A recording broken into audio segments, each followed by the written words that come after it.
राधे राधे बच्चों। Derivation series के revision capsule में जो है हम लोग आज 5th लेक्चर पे आ चुके हैं। आज हम फिर से 3 डेरिवेशन करेंगे। ठीक है, इस सीरीज हमारी चलती रहेगी जब तक कि सारे डेरिवेशन खत्म ना हो जाए। ये बेसिक के लिए है, इतना तो आपको कम से कम फिजिक्स में पढ़ के जाना ही है बोर्ड पेपर देने। ठीक है, उम्मीद करता हूँ कि सभी लोगों ने अभी तक चारों लेक्चर देख लिया होगा, उसके डेरिवेशन कर लिए होंगे, देख लिए होंगे। कोई डाउट हो तो आप मुझे मेल कर सकते हैं, उसको दोबारा भी मैं समझा सकता हूँ। ठीक बात है बच्चों, चलिए आज का हम यहाँ से स्टार्ट करते हैं। आज का हमारा पहला जो डेरिवेशन है force on a current carrying conductor placed in a magnetic field. अगर हम किसी कंडक्टर को मैग्नेटिक फील्ड में प्लेस करेंगे तो उस पर कितना फोर्स लगेगा, आज हम इसकी कैलकुलेशन करने वाले हैं। ठीक है, तो हमने क्या किया बच्चों, एक सिलेंड्रिकल वायर कंसीडर किया। ध्यान दीजिएगा जरा, एक सिलेंड्रिकल वायर का क्रॉस सेक्शन चूंकि सिलेंड्रिकल होता है तो इसलिए हमने इसको बच्चों कैसे लिया, एक वायर ऐसे ही होता है, थोड़ा सा अगर आप थिक वायर देखेंगे तो आपको कुछ ऐसा ही नजर आने वाला है। ठीक है, तो एक हमने क्या किया बच्चों, एक सिलेंड्रिकल वायर कंसीडर किया।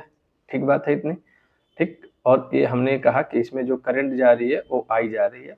ध्यान दीजिएगा जरा इस पे, ये जो कंडक्टर है इसमें जो करंट है वो आई फ्लो हो रही है ए एक्स डायरेक्शन में। ठीक बात है, और इसी वायर के लेंथ से, जो ये वायर हमने लिया है, मान लीजिए पॉइंट P है, ये पॉइंट Q है, और इस पूरे की जो लेंथ हमने ली है बच्चों वो L ले ली है, और इसकी क्रॉस सेक्शनल एरिया A ले लिया है, और इधर से करंट I एंटर कर रहा है। ठीक बात है, ये एक्स डैश है और I यहाँ से एंटर किया। मैंने कहा कि भाई ऐसा है कि इसमें जो करंट जा रही है I, ठीक, तो जाहिर सी बात है अगर एक इलेक्ट्रॉन होगा यहाँ पे, ये जब इलेक्ट्रॉन होगा तो ये किधर जाएगा बच्चों, ये जाहिर सी बात है ये इधर जाएगा इलेक्ट्रॉन, क्योंकि उस पर नेगेटिव चार्ज है। तो इलेक्ट्रॉन के अपोजिट ही करंट जाती है, तो अगर करंट इधर हमने माना है तो इलेक्ट्रॉन इधर जाएगा। ठीक, और यहीं पे बच्चों हमने एक मैग्नेटिक फील्ड अप्लाई कर दिया करंट कंडक्टर की लेंथ के साथ, कंडक्टर के एक्सिस यानी लेंथ के साथ हमने इसमें थीटा एंगल पे एक मैग्नेटिक फील्ड अप्लाई कर दिया। तो हम इसको जब डिराइव करना शुरू करेंगे तो लिखेंगे कंसीडर स्ट्रेट कंडक्टर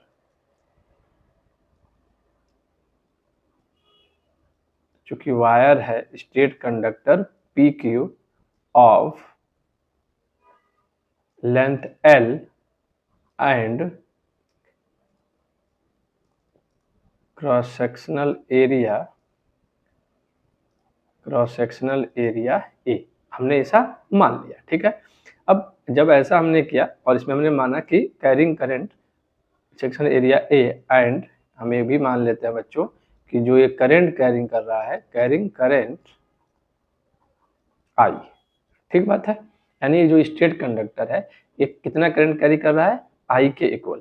क्या इतनी बात सबको ठीक है, एक्स एक्सिस के अलॉन्ग हमने इसको रखा है, PQ कंडक्टर माना। अब हम क्या करेंगे बच्चों, हमें फोर्स निकालना है। याद करिएगा, हमें फोर्स निकालना है। तो इस एक कंडक्टर के अंदर ढेर सारे इलेक्ट्रॉन होंगे। ठीक बात है, तो कंडक्टर पे फोर्स लगने का मतलब क्या हुआ कि उसमें प्रेजेंट हर इलेक्ट्रॉन पे फोर्स लगे।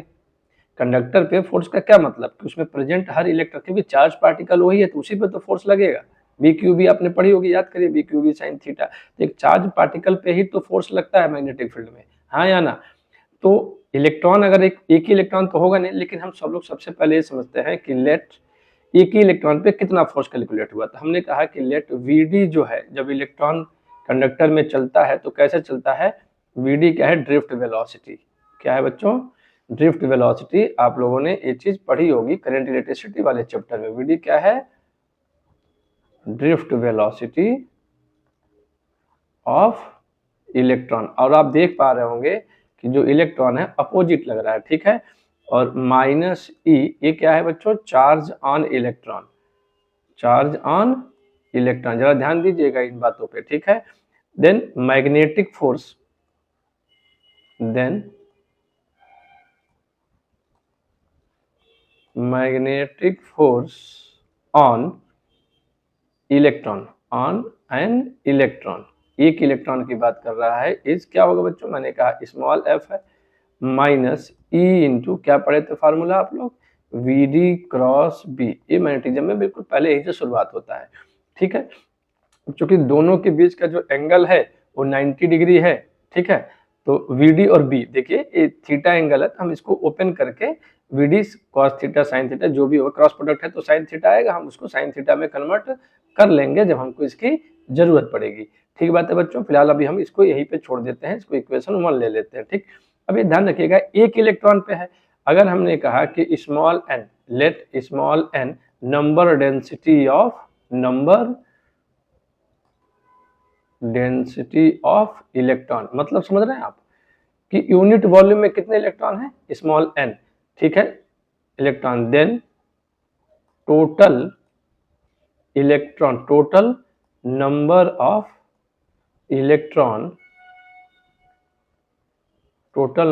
इलेक्ट्रॉन इन द कंडक्टर में टोटल नंबर ऑफ इलेक्ट्रॉन कितना हो जाएगा, capital N, small n number density है इनटू वॉल्यूम कर दीजिए। नंबर डेंसिटी का मतलब क्या हुआ, यूनिट वॉल्यूम में। ठीक है, समझ में आ रही है बात, मतलब इसका क्या हुआ, पर यूनिट वॉल्यूम। मैं लिख दे रहा हूँ यहाँ पे, एक बार आपको याद रहे ये बात, पर यूनिट वॉल्यूम में कितने इलेक्ट्रॉन है, n। तो टोटल वॉल्यूम कितना होगा, एरिया इंटू लेंथ, तो हमारा टोटल वॉल्यूम आ गया NaL। क्लियर है ये बात। तो इसका मतलब total force on the conductor, यानी हर इलेक्ट्रॉन पे लगने वाला फोर्स ही टोटल फोर्स होगा।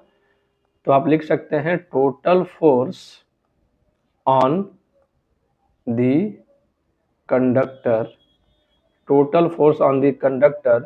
क्या होगा बच्चों, कैपिटल F इक्वल टू, ध्यान रखिएगा, टोटल नंबर ऑफ इलेक्ट्रॉन और एक इलेक्ट्रॉन पे लगने वाला फोर्स।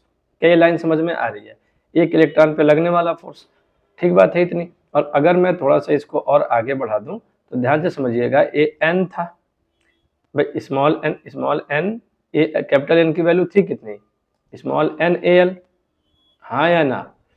तो ये आपको स्मॉल NaL आ जाएगा, यानी NaL, और स्मॉल f की वैल्यू कितनी है, ये आप देखिएगा -e Vd क्रॉस b।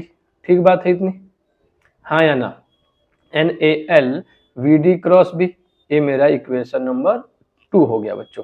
ठीक है, यहां तक हम इस बात को रोकते हैं, फिर आगे बढ़ते हैं। टोटल फोर्स निकालना था, तो चूंकि ड्रिफ्ट वेलोसिटी के टर्म में हम निकालना नहीं चाहते, तो आगे बढ़ते हैं इस पे, नेक्स्ट पार्ट पे देखते हैं। जरा देखिएगा, वी नो डेट, आपने एक रिलेशन पढ़ा था बच्चों, I equal to NEA VD, current electricity में मैं दोनों तरफ L से मल्टीप्लाई कर दे रहा हूं, तो I into L NEA VDL। अच्छा, IL जो है वो क्या हो जाएगा, IL जो है वो क्या है, करंट एलिमेंट वेक्टर, इसको क्या बोलते हैं, IL as current element vector, इसको करंट एलिमेंट वेक्टर बोला जाता है। जब बायो सावर्ट लॉ पढ़ाया जाता है तो ये बात आपको बताया गया होगा। अच्छा, एक बात और समझ सकते हैं कि करंट एलिमेंट वेक्टर, यानी करंट और VD, करंट एलिमेंट वेक्टर, अब आप जानते हैं सिंस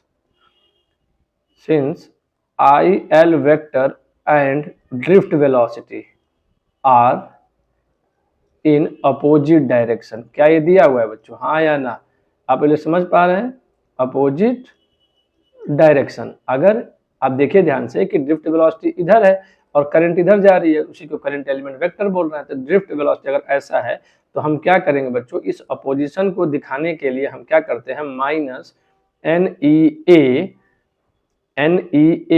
VD, समझ में आ रही है बात, NEA VD इंटू L ऐसे कर देते हैं, और ये आपका इक्वेशन नंबर 3 हो गया। ठीक बात है। तो फ्रॉम इक्वेशन 2 एंड 3, ध्यान से समझिएगा, इक्वेशन 2 एंड 3, तो 2 क्या था, पहले एक बार इसको समझ लीजिए, 2 क्या था, force NaL into EVD cross B, सारी बातें, यानी कि इसमें अगर आप चाहें तो F इक्वल टू I, मतलब इसकी पूरी जगह पे आप क्या रिप्लेस कर सकते हैं। अगर आप इसको थोड़ा सा और एलाबोरेट करके लिखें तो ध्यान रखिएगा, NeAL और VD, B साइन इसको छोड़ दीजिए, तो इसकी जगह पे आप क्या लिख सकते हैं, I इंटू L वेक्टर। जरा ध्यान से समझिएगा, तो ये पूरा का पूरा आपका जो ये बन जाएगा इस इक्वेशन से, F इक्वल टू, ध्यान दीजिएगा बच्चों, I into L cross B। क्या ये बात समझ में आई, देखिए इतना पार्ट जो है ये आपका रिप्लेस हो जाएगा L के साथ, VDL सब रिप्लेस हो जाएगा, इसकी जगह पे हम IL वेक्टर रख देंगे, तो IL वेक्टर उधर बचा होगा क्रॉस B, तो आपका L क्रॉस B आ गया। ठीक है, अगर मैं इसको पूरा ओपन कर दूं बच्चों, तो ये मिलेगा BIL साइन थीटा। ध्यान रखिएगा इस फोर्स का फार्मूला बेहद इंपॉर्टेंट है। जब भी कोई स्ट्रेट कंडक्टर, ध्यान रखिएगा, जब भी कोई स्ट्रेट कंडक्टर मैग्नेटिक फील्ड में प्रेजेंट होगा तो उस पर लगने वाला फोर्स इतना होता है BIL साइन थीटा, या बिल साइन थीटा भी इसको बच्चे याद रखते हैं, BIL बिल साइन थीटा।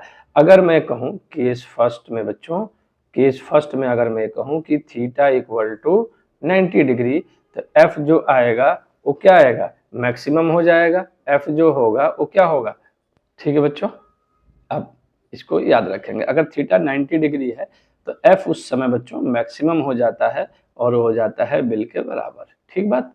और अगर मैं केस सेकेंड की बात करूं तो थीटा इक्वल टू अगर 0 डिग्री ले लूं तो एफ हो जाएगा 0, जो कि मिनिमम होता है। अब इसका मतलब समझिएगा, जब भी इस फॉर्मूले को अप्लाई करते हैं या जब भी इसको काम करते हैं बच्चों, मैग्नेटिक फील्ड के साथ और वायर के लेंथ के बीच का एंगल है, मैग्नेटिक फील्ड और वायर के लेंथ के बीच का एंगल है, लेकिन वायर में जो लेंथ के साथ आप एंगल लेंगे वो करंट की डायरेक्शन में चलते हुए एंगल लेंगे।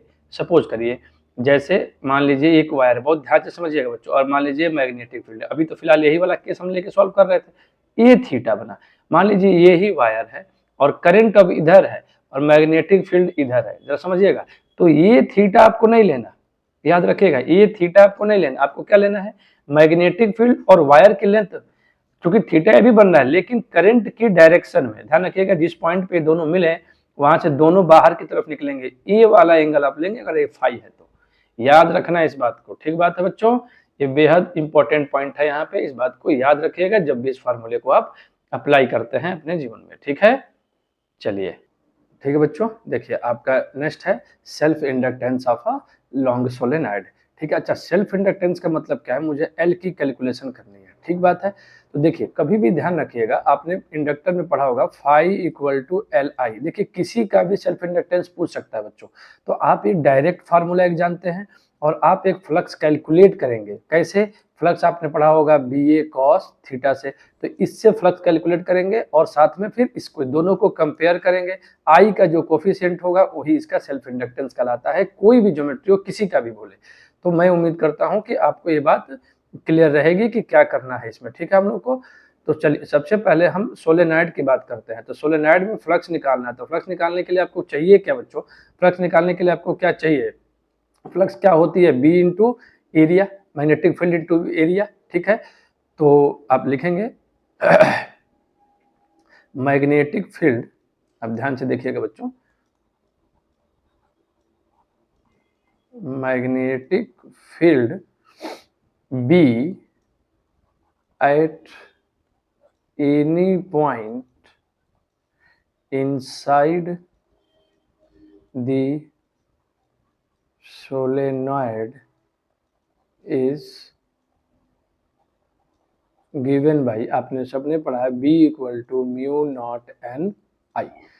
याद दीजिएगा बच्चों, अगर सोलेनॉइड जो है, अगर सोलेनॉइड जो है हमारा, अगर इस तरीके का हो कि उसका लेंथ अगर L दिया हुआ है हमें, अगर उसका लेंथ L, ठीक है बच्चों, ये सोलेनॉइड में आप ये बात जानते हैं कि जो स्मॉल n होता है ये total number of turn divided by L होता है। क्या ये बात सबको समझ में आ रही है, इसे मैं इक्वेशन 1 नाम दे रहा हूँ, ठीक बात है। अच्छा, म्यू नॉट आपको पता है कि मैग्नेटिक परमिएबिलिटी है, ठीक है, और एयर की है, ठीक। तो अब लिखेंगे मैग्नेटिक फ्लक्स, ध्यान से देखिएगा बच्चों, magnetic flux through each turn of the solenoid। तो ये क्या होगा बच्चों, B into area of each turn, area of each turn. तो ये हो जाएगा B कितना आया अभी, mu naught N by L into I into area. इस टर्न की एरिया हमने A मान ली, हमने इस टर्न की एरिया N मान ली, और कैपिटल N क्या है, तो देखिएगा यहाँ पे हम लिख दे रहे हैं, N क्या है, total number of turn, total number of turns, और A क्या है, एरिया ऑफ ईच टर्न। क्या ये बात सबको समझ में आ रही है, ठीक है। ठीक। तो टोटल मैग्नेटिक फ्लक्स क्या हो जाएगा भैया, तो ये तो ईच टर्न से निकला आपने, तो total magnetic flux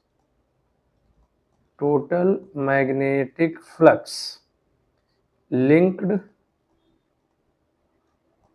with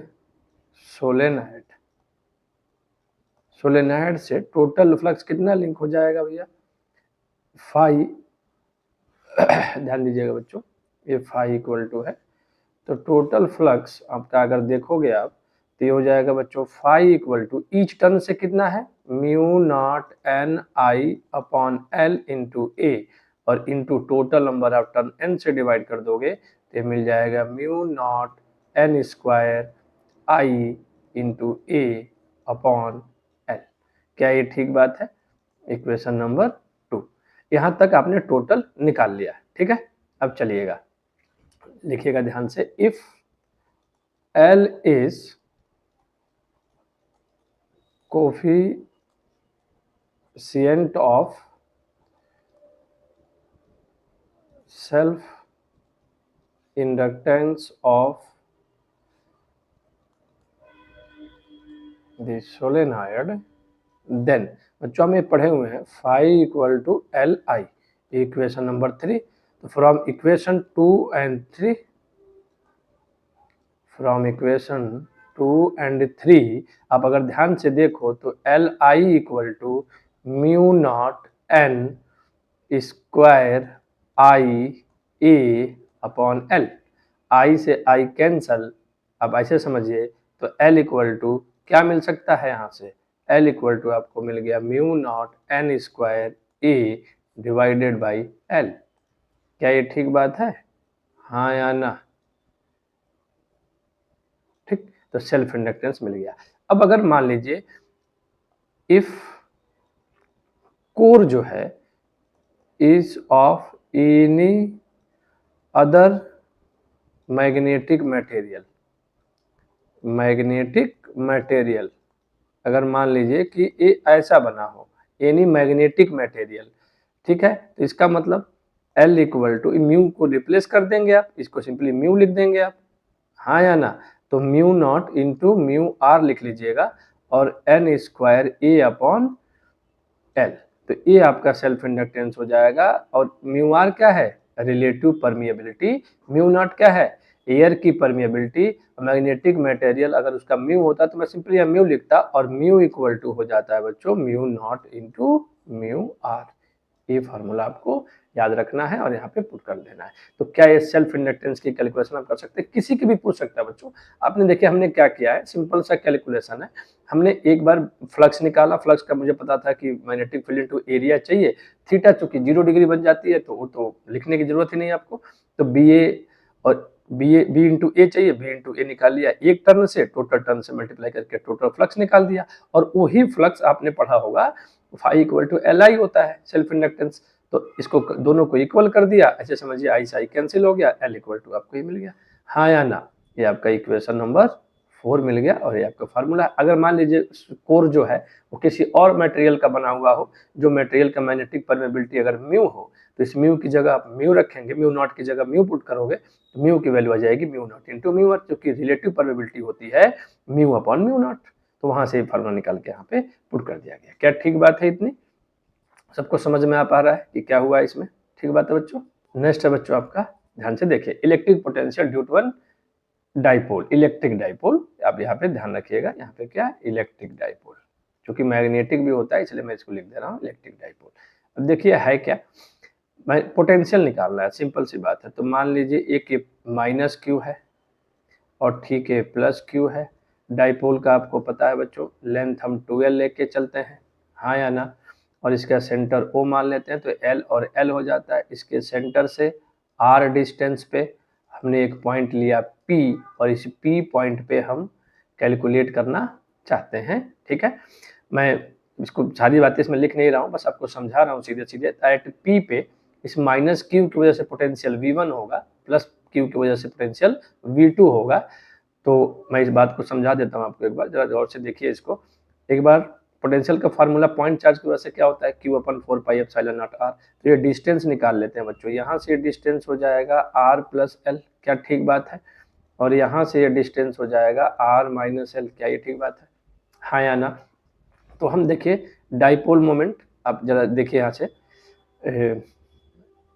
potential, electric potential at P due to charge minus Q is V1 equal to minus Q upon 4πε0 r plus L, equation number 1। And potential at P due to charge plus Q is V2, तो plus Q upon 4πε0 r minus L, equation number 2। ठीक है, तो अब यहाँ से हम बच्चों V net निकाल सकते हैं, V net equal to V1 plus V2 हो जाता है हमारा।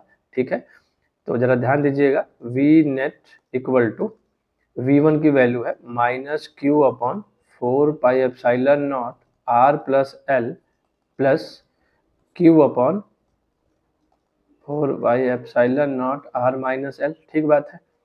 तो V net equal to total, आप देखिए Q अपॉन 4πε0 बाहर हो रहा है बच्चों, 1 upon r minus L upon 1 plus r plus L. क्या ये बात समझ में आ रही है? अच्छा, पोटेंशियल जब भी लिखते हैं बच्चों चार्ज को साइन के साथ लिखते हैं, इस बात को तो आप सबको पता ही होगा, तो इसलिए ये बात आपको ध्यान रखनी है। ठीक है, अब चलिए जरा यहाँ से V नेट की अगर बात करें हम, तो Q अपॉन 4πε0 एलसीएम ले लें तो r plus L minus r minus L, ठीक है, और ये हो जाएगा r माइनस एल और r प्लस एल। क्या इतनी बात सबको क्लियर है? ठीक है, आगे देखते हैं इसके, ध्यान दीजिएगा। तो V net equal to Q upon 4πε0 r plus L minus r plus L upon r square minus L square. क्या ये लाइन समझ में आई? देखिए r से r फिटूस हो गया, क्या बचा, Q into 2L upon 4πε0 r square minus L square. क्या ये V नेट की वैल्यू क्लियर है? अच्छा, but Q into 2L equal to P, यानी डाइपोल मोमेंट हो जाता है, हाँ या ना, डाइपोल मोमेंट हो जाता है, तो V नेट आपको मिल जाएगा P upon 4πε0 r square minus L square. क्या ये ठीक बात है बच्चों, हाँ या ना? क्या ये ठीक बात है? V net equal to P upon 4πε0 r। If dipole is small, तो इसका मतलब L square is very very less than R square, तो एल स्क्वायर को नेगलेक्ट कर दीजिए, नेगलेक्ट एल स्क्वायर, तो आपका V नेट का फाइनल फार्मूला बन जाएगा P अपॉन 4πε0 r स्क्वायर। क्या ये बात सबको समझ में आ रही है बच्चों, हाँ या ना? क्लियर है ये बात? ठीक, तो ये डाइपोल की वजह से उसके एक्सियल पोजीशन पे निकल गया। एक थीटा के टर्म में भी निकाला जाता है बच्चों, पर उस पर नहीं जाएंगे हम लोग। ठीक है, अब दूसरा, इसी का दूसरा पार्ट है B एट इक्वेटोरियल पोजीशन, वो आप लोग खुद से कर पाएंगे, मैं थोड़ा सा उसको डायग्राम बना देता हूँ, ध्यान से देखिए। वो जीरो आता है, लेकिन एक बार समझ तो लीजिए कैसे। ठीक है, चूंकि स्केलर क्वांटिटी है तो ज़्यादा दिक्कत है नहीं, माइनस Q है और ये प्लस Q है और बीच की दूरी L है, तो यहाँ पे एक पॉइंट है इक्वेटोरियल पे P, अगर ये R डिस्टेंस पे है, L है, तो आपको ये पता है कि A वाली डिस्टेंस बच्चों R स्क्वायर प्लस L स्क्वायर हो जाएगी और A वाली डिस्टेंस भी R स्क्वायर प्लस L स्क्वायर हो जाएगी। तो due to minus Q, V1 क्या हो जाएगा, minus Q upon 4πε0 under root R स्क्वायर प्लस L स्क्वायर हो जाएगा, इक्वेशन नंबर 1। और ड्यू टू प्लस Q अगर देखोगे तो V2 हो जाएगा Q अपॉन 4πε0, रूट में यही आएगा R स्क्वायर प्लस L स्क्वायर। और दोनों को अगर आप V1 प्लस V2 करेंगे V नेट के लिए, तो आप देख पाएंगे कि V नेट क्या आ रहा है, 0 आ रहा है। क्या ये ठीक बात है, हाँ या ना? सबको यहाँ तक सारी बातें क्लियर है बच्चों? ठीक है, हाँ या ना? ठीक है, तीनों डेरिवेशन को ध्यान से आप लोग करेंगे बच्चों, सभी लोग मन लगा के 3 डेरिवेशन बहुत 10 मिनट में हो जाएगा ये काम। ठीक है, पर मैंने 3 आपको बता दिए कि ये करने हैं, तो आप इनको ट्राई कीजिए। ठीक बात है बच्चों, चलिए आज के लिए इतना ही। राधे राधे बच्चों।